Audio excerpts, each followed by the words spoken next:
Hey there, I am Barb Higgins, and this is 1,000 Tiny Steps. In this podcast, I share my stories of love, loss, triumph, and tragedy as I continue to retrace my steps and ponder what led to the death of my daughter Molly. By doing so, I hope to not only help myself, but to bring purpose and possibility to those who listen.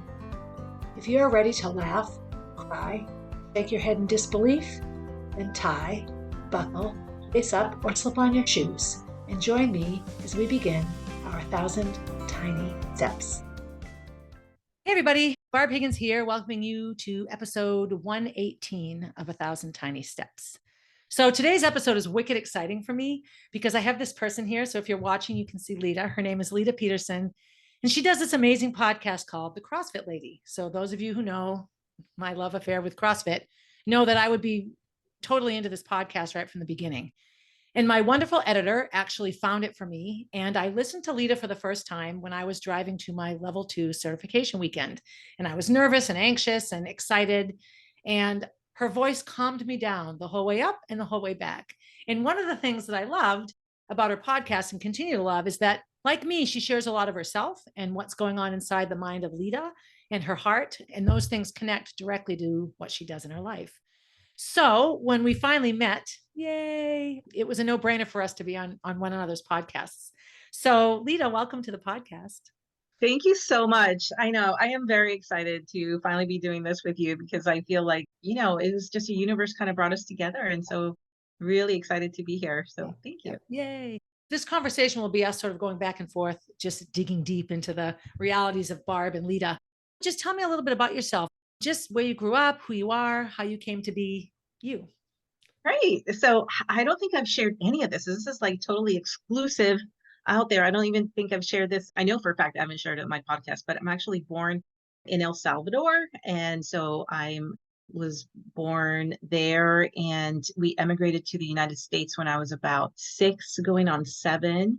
There was a civil war, which made things pretty scary. So my mom, who was a single mom at the time, 30 years old, decided that it would probably be safest for us to move to the US. So she did that. Now, when I think back about that, I think, oh my gosh, what was she thinking? Because I don't know that I would have like the courage to move to, a whole other country with a 6-year-old and really, not speak the language. We both didn't speak the language. So we moved primarily, we were living in the LA area, Los Angeles. We just kind of made our way. So as typical immigrants, she held a lot of menial jobs and I would just be her buddy. I mean, I would just go and be as helpful or just kind of be as not get in the way as much as possible.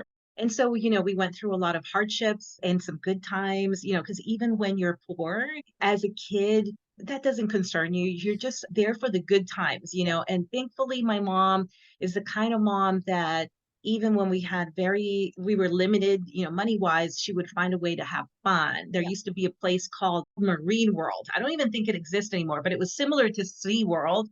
And, she would take me there, with what little money we had. So, even as not super well off and really struggling, we still managed to have a good time. So I have really good memories growing up in LA and met my husband, fast forward, through all those years and ended up at a junior college where I met my husband. We dated there for quite some time. I tell the young people that I come into contact with, this is well before long distance calling, well before, texting, any sort of like, ease of communication. Right. So we had been dating a few years. And then finally he said, I'm going to move to Pennsylvania because I hear that there are pharmaceutical companies there that can pay for your education. I said, you do that? That sounds great. Like, what a wonderful opportunity. And he said, so are we breaking up? And I said, I don't know. I don't know if we're breaking up, but it's a long distance relationship, right? I'm in California, you're in Pennsylvania. So I said, we'll just do the best that we can. Wrote many letters. Again, no long distance. I mean, every once in a while we'd have a little bit of money where we could like make a phone call here and there.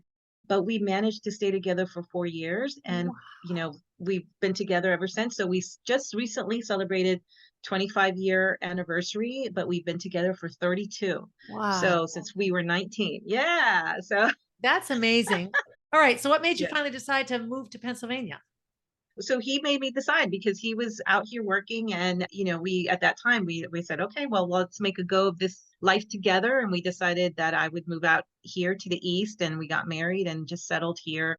And then we just raised our family here. We've been here now, almost 30 years. So even when we got together, I knew that I wanted to be a stay-at-home mom. And he knew this. I mean, I have a master's in public health and I did work for the American Heart Association and a few other health promotion, public health organizations in the Philadelphia area. But I always knew that once I had kids, I wanted to stay home with them. And so that's what I did. I had my daughter at 30 and then pretty much, had her. And then I've never worked out. I've never been a fitness, was kind of like maybe something I did every once in a while when I got an inspiration and then I just quickly let go of it.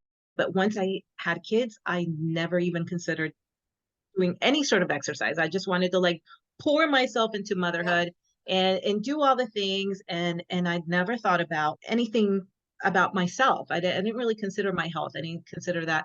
And so all those 10 years were when I had my two kids and was busy raising them, I never even gave it a thought until I got to 40. And I did remember distinctly trying to show my youngest how to ride a bike. And what you normally do is you run alongside, you try to keep up with them so that they don't fall. And I couldn't do it. I mean, I was so winded and I just could not keep up. And I just remember that feeling of, oh boy, I'm really missing out here. I'm not able to keep up with my own kid. Right, right. Oh, So yeah, that's when I made the decision. I need to do something. And that was my 40th birthday. So wow. it was auspicious. Wow. So here you and I are similar in the sense that we're women over 50 active in CrossFit. So it's funny, completely different paths got us to kind of the same place. Right. But I can agree very much, especially now with being 60 years old and having a 2.5-year-old. I'm mindful all the time of my limitations physically and that I need to maintain my physicality and even get back to better movement. The hardest thing for me is getting off the floor. Like I can, I did, 5 sets of 5 deadlifts the other day at 185. So I can pick up 185 pounds 25 times, but it Right. takes me 5 minutes to get off the floor. It's like, but I was going to say, like, you had such a great foundation that you built throughout all those years. So even when you weren't, necessarily doing that, you had built that foundation that still serves you well. I mean, that's what I think about it. I know that I'm not doing the things that I was doing in CrossFit when I first started. I'm definitely changed as an athlete, but, I'm sure getting off the floor is going to be one of the things that I'm going to have to wrestle with later on. But I know that, what we've been building over the course of the years is really going to serve us well. Just, keeping things from just creeping as opposed to like sliding downhill. Yes. For that, I'm really thankful. Yeah. So that's back wonderful. to you and trying to teach your child to ride the bike and being out of shape. What were your first steps into like I better take care of my body reality? So this is very ironic. My master's is in public health, right? I worked for the American Heart Association and talked to people about heart disease and eating well and exercise and all of that. And all of that good advice that I would dispense was something I wasn't doing. I wasn't doing that for myself. And I also kind of I had an arrogance about me. I would think to myself, like, I know how to do this. I don't need any help with this. I'll figure it out. I have a degree in this. I don't need any help, outside help.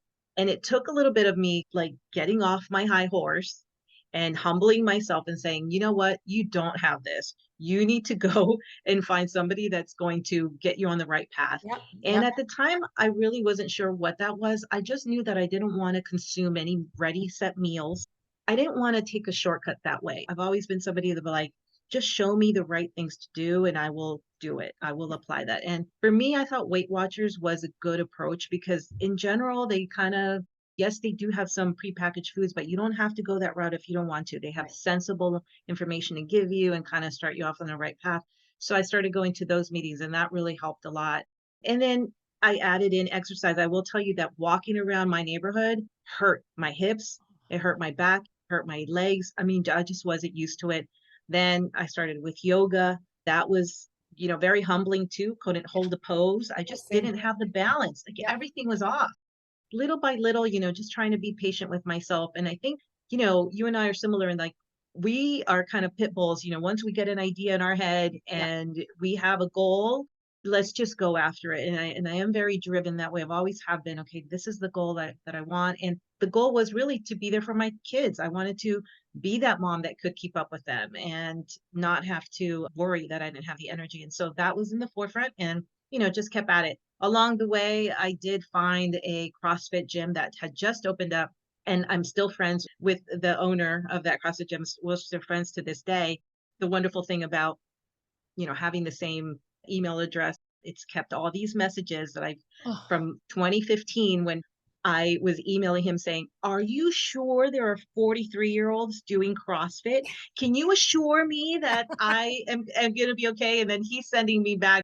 Actually, he sent me back a picture of a couple of master's level athlete women. He said, "Look, there's women your age doing this." And I said, "Okay, I'll come in." And the rest, as they say, is history. But I'm glad I took the plunge.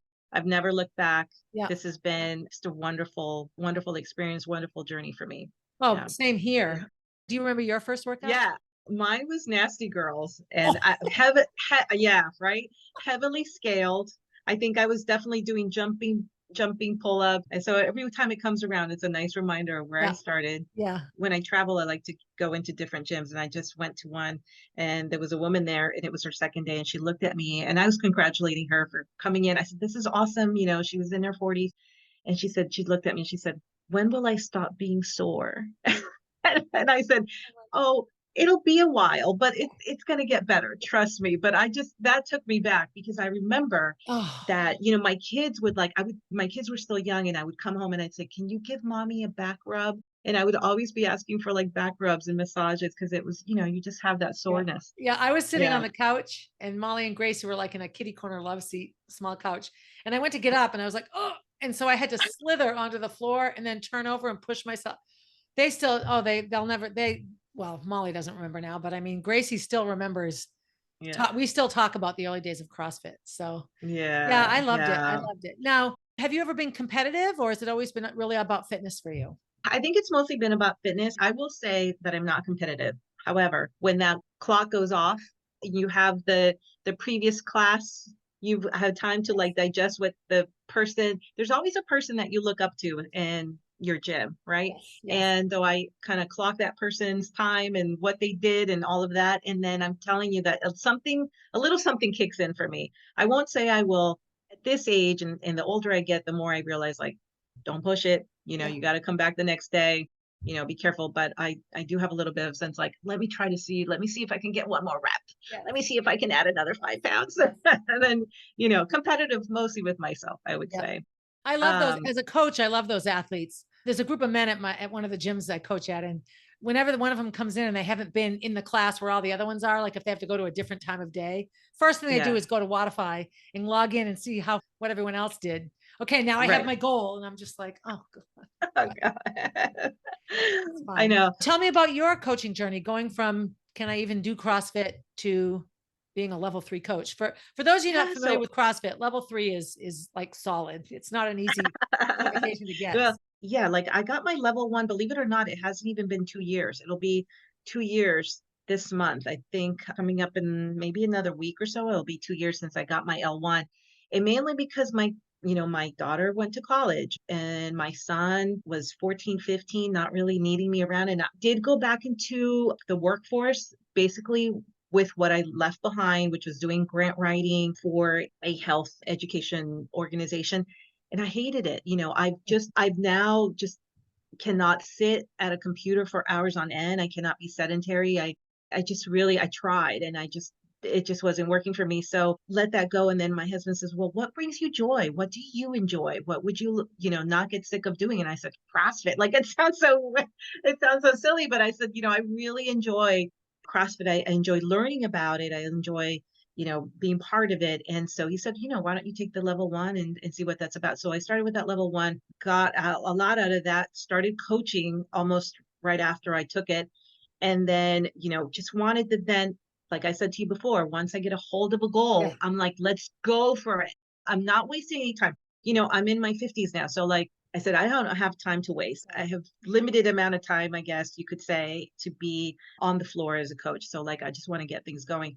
So fairly quickly signed up for the level two, did that. You're right. It's a wonderful course. really kind of ups your coaching game. And then from there, I'm like, okay, well, what's next? Let's do the level 3 and let's go. Let's keep going. The level 3 I enjoyed because it was a lot of book learning. I'm a good learner, and all of that, again, it feeds.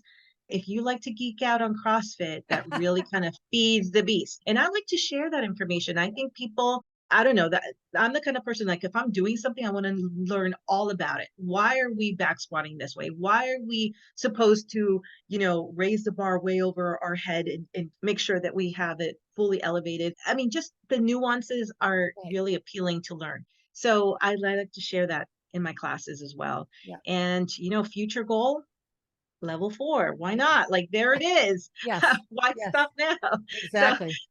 I just, that's the journey. Yeah. So, Yeah. The other piece I think it would be good for listeners on both of our shows to know is that there's a high level of integrity in the CrossFit franchise. So, of course, like I often say, there's no room for assholes in a CrossFit gym because it's too community oriented. When somebody's a jerk, they don't last long, or they're divisive, and it becomes a problem that gets resolved. That isn't the truth in a big Globo gym where you just sign up and go and do what you want. You can have a lot of divisive behavior there.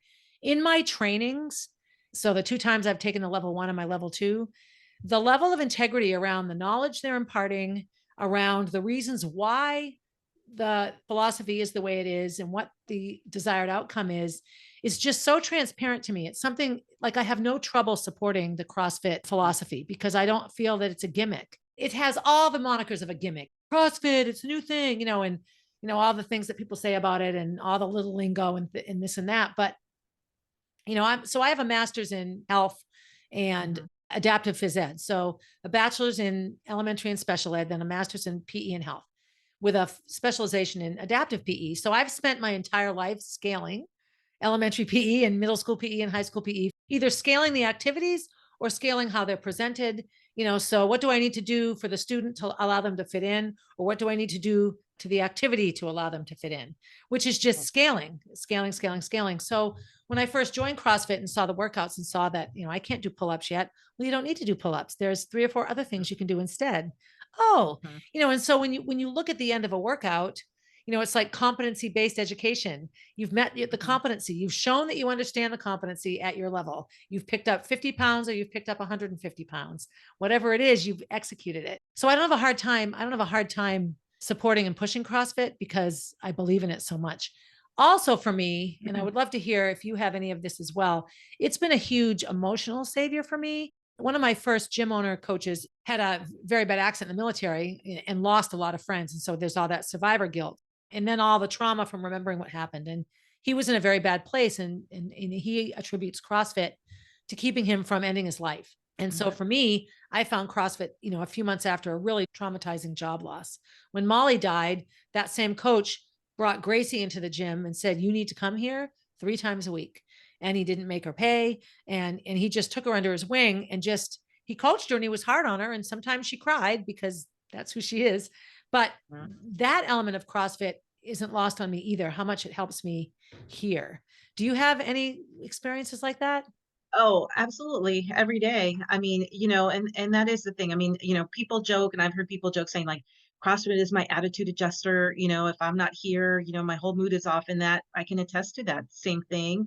But you're right. I mean, I've come across people who have come to CrossFit as a way to free themselves from addiction, Yeah. to try to restart their life in some sort of way. And I see them, and I think it's one part is community, right? We have people that are surrounding you with, I don't know how to put it into words, but like it's a very genuine kind of relationship building, Yes. not based on anything. The people that belong to a CrossFit box are coming from all walks of life. You have doctors, you have lawyers, you have, teachers, all different. But when you come into the gym, you are just one kind of person. You're a CrossFitter. Yeah. Everybody kind of is meeting in that same on that same level, and you can Yes. now have a conversation with people as your peers, Yes. where normally outside of the box they might be moving in different circles.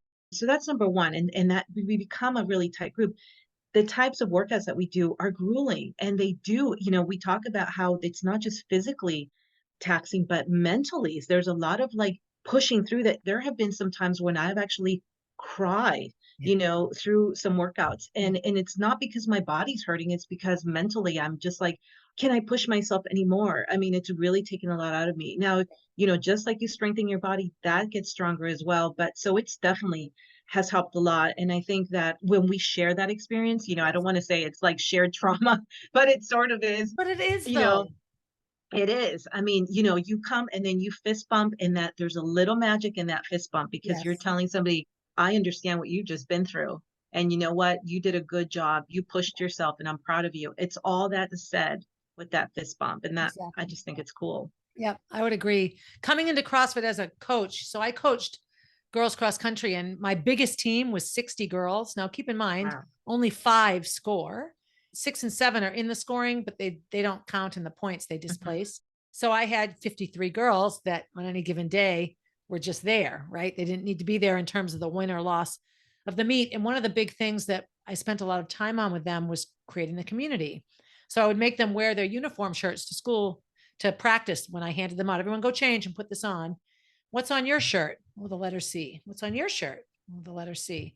And I would ask everybody. And sometimes on a bigger team, I get halfway through and they're like, we get it. I'm like, sorry, I haven't asked everyone yet. And the whole gist of it was that in the locker room and at practice, we were one person, what group you hung out with, how rich your parents were, how big your boobs were, who your boyfriend was, how many zits you had, like whatever your reality was, right, went away. And we were just that. And then once we sort of developed that, I would say, I need you to make sure you're carrying this over in the hallway. You don't walk by your cross country teammate and look the other way because she's a geek. You say hi to her. And you walk into the cafeteria and you see one of your teammates sitting alone at a table. You say, I'm going to go eat with Susie today. And you go sit and eat with Susie. Like, and it didn't take long for this to really catch on. And I know that when I joined CrossFit, I felt like I was at cross country practice. Like, oh my God, Yeah. we have little announcements and we talk. And if you get a PR, you get to ring the bell. And like all these little Right. things that can appear hokey. It's not just a fitness class. It's like a whole experience.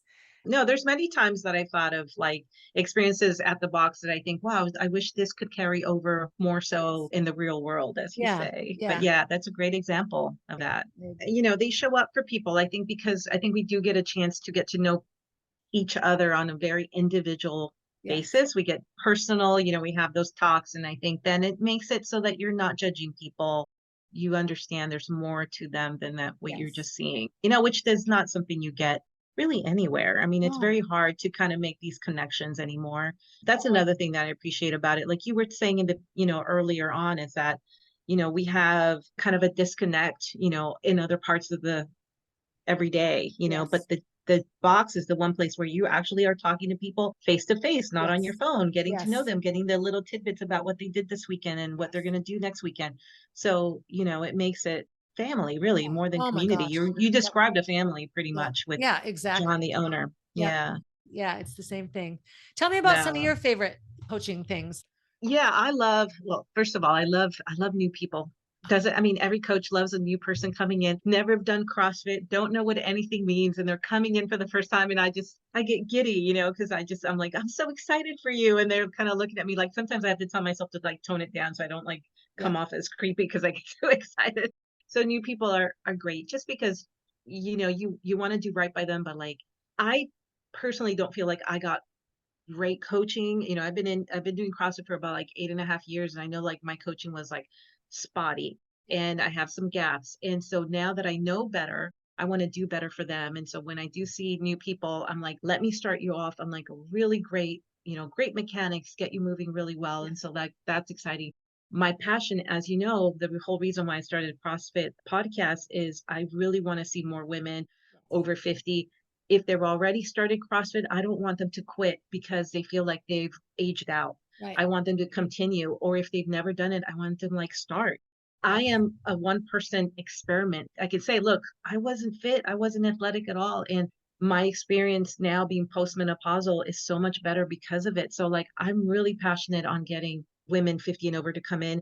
I am also training right now. It's up to 4 of my neighbor ladies who are all in their mid 60s coming to my garage gym, and we're doing basically the things that you described. They're working on balance, they're working on just having a little bit more control over their core and and everything else. So we're doing basic foundational movements, and so that's exciting. Those are all the things that really kind of like just get me fired up in the morning, are those things. But in general, I mean, just being in a class that's like really fun. I love it when we have, really big classes, we have like more than 12, 15 people or whatever, and the music is pumping and people are working. And I mean, that's just, you come out of that class and you just, even as a coach, you just feel fired up. So Yeah, I agree. yeah, No, there's I a lot totally of agree. fun times. I feel Yeah. like, it's like adult play. Like, just yesterday at warm up, I said, let's skip for our warm up. And then, you know what? It was so much fun. I'm like, let's keep going. Let's keep skipping. It's like, this is our time to play and have Yeah. fun, and a lot of Yeah, I cool do that things. kind of stuff in warm-ups too. Like, okay, Yeah. walk like you're on a beautiful stroll in a garden. Okay, now Yeah. walk like you need to catch the bus. Okay, walk like you're going to get a detention if you miss bio class. Okay, walk like a dog is chasing you, like just ridiculous Yeah. things. Yeah, those are fun. Well, I have to say to you, given the current climate around who's American and who isn't, and who should live where, and how might we get there, I remember the El Salvador conflicts and everything. So I'm 60. How old are you?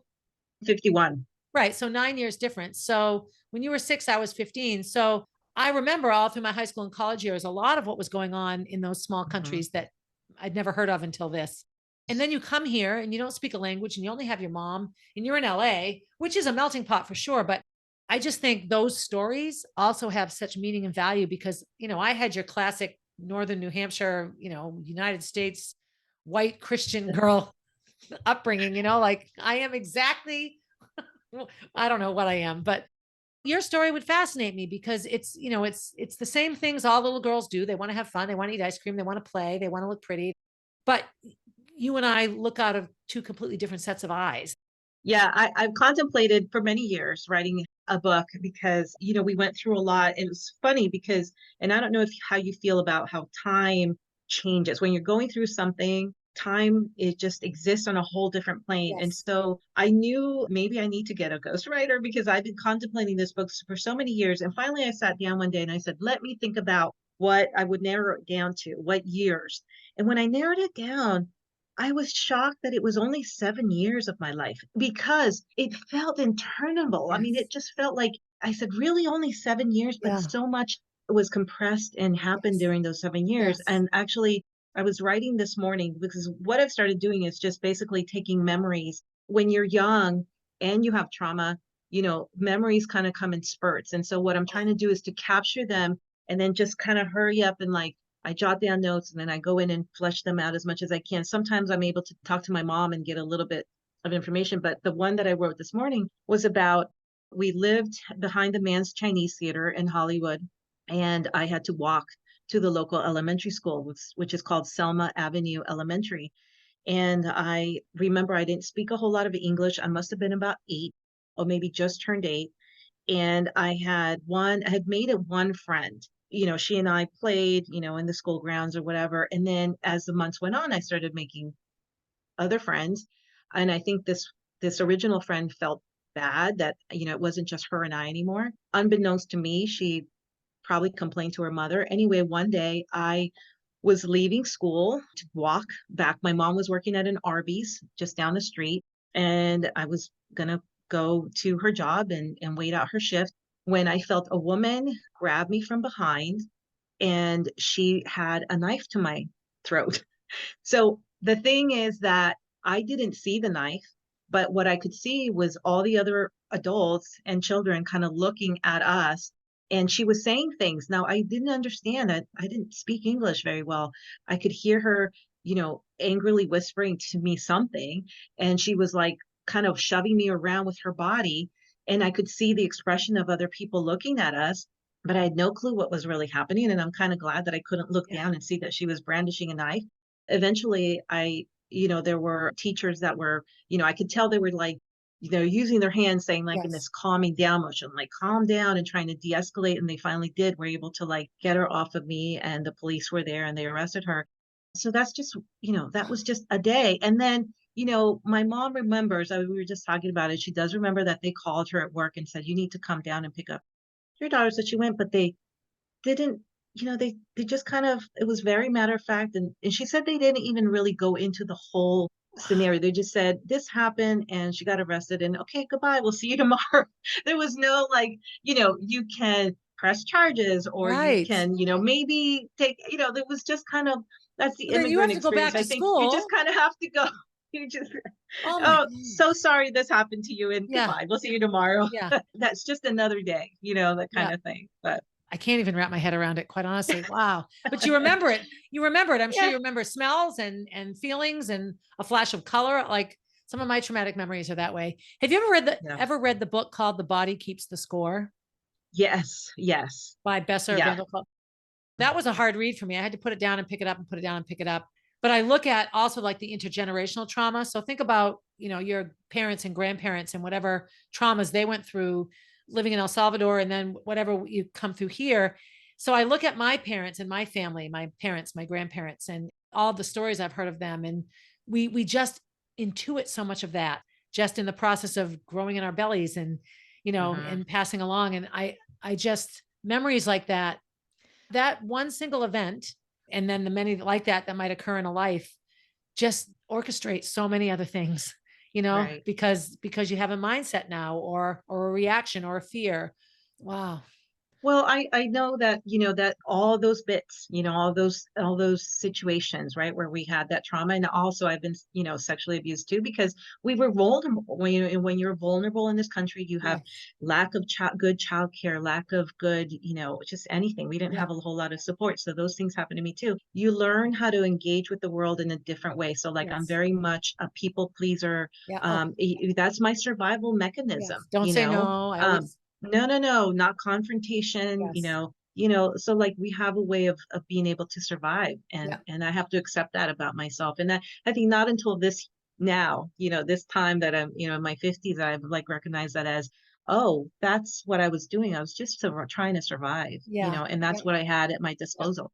So Yep. you're kind of, give yourself a little grace, because that's all, as a kid, that's all you had. You didn't really have a whole lot of power or No, authority, no, right? at all. So No. And we made do with what we had. And we had a lot of independence too, which maybe mhm. independence is the wrong word. We had a lot of time to figure it out for Freedom. Yeah. ourselves. I think back now to things I did by myself at age 7, 8, and 9. And I wouldn't in a million years have let Gracie or Molly do those things, or Oh, nor will I let Jack. It's interesting. yeah. No, riding your bike all around, and I would ride towns over. Yes. I don't even, no one ever, and again, no cell phones, no Yeah. one's tracking you. Yes, I don't exactly. know. And I know. somehow I made my way back. Yep. I talked to whoever. It was just kind of Well, and weird, my but mother, she'd pack me a lunch and I'd go to the park in the morning and I'd swim all morning. I'd eat my lunch at goodbye. the park. I'd swim all evening. I'd come home at 5.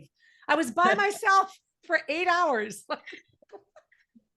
She'd drive up to the park to say, I'm going grocery shopping. And I'd be, okay, and off she'd go. And I'd go back to whoever I was But playing with. but And I'd like to think that those things also made us very self-reliant. And I yes, think that yes, that's, something we carry over now. Like, cause I feel very like, yeah, the type of person that I could see myself through anything. yes.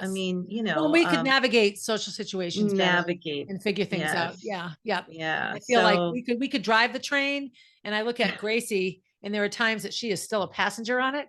It's like, oh, sweetie, you're 22. We have to figure this out. yeah, Well, listen, Leda, this has been amazing. I could talk to you all day. I So feel we'll the have same. yeah, we'll have to get together and that would be awesome. So if people want to find you, how do they find you on the interwebs? On the interwebs. So on Instagram at CF Lady Podcast, or they could just shoot me an email at crossfitladypodcast@gmail.com. And I try to do my very best to get an episode out on my podcast that's on Apple or Spotify. I try to get it out every couple of weeks, but I'm giving myself a little bit more freedom to Yeah. be a little bit relaxed with that time frame, just because things comes up and I don't want to be completely tied. I'm just Yeah. really glad that we could make it work today. Yeah, same here. And yeah, it's so touching what you're sharing about Molly and how she was as a person, and her spirit is living on through all the things that you're Yeah. doing through her Yeah. foundation. So Yeah. amazing. That's Yeah. good. I've just finished a wonderful conversation with Leda, the lovely Leda. So as always, be good to yourself, do something kind for yourself. Maybe check out a nearby CrossFit gym. Be good to someone else. Bring a friend along once you fall in love with CrossFit. And as always, have a good day, everybody. Thank you, Leda. Bye. You're welcome. Have a nice night. Hey, thanks for listening and supporting the podcast. Feel free to leave a review and share my stories with your friends. Please reach out with your own stories, as I love connecting with my listeners. If you would like to get to know Molly, head over to mollybfoundation.org to see what she is all about. If you want to see what I'm up to next, you can find me on Instagram at barb_444, on Facebook as Barb Higgins, and at my website, 1000tinysteps.com. And while you're there, sign up for my newsletter, a weekly way to find out what's up in the life of Barb Higgins.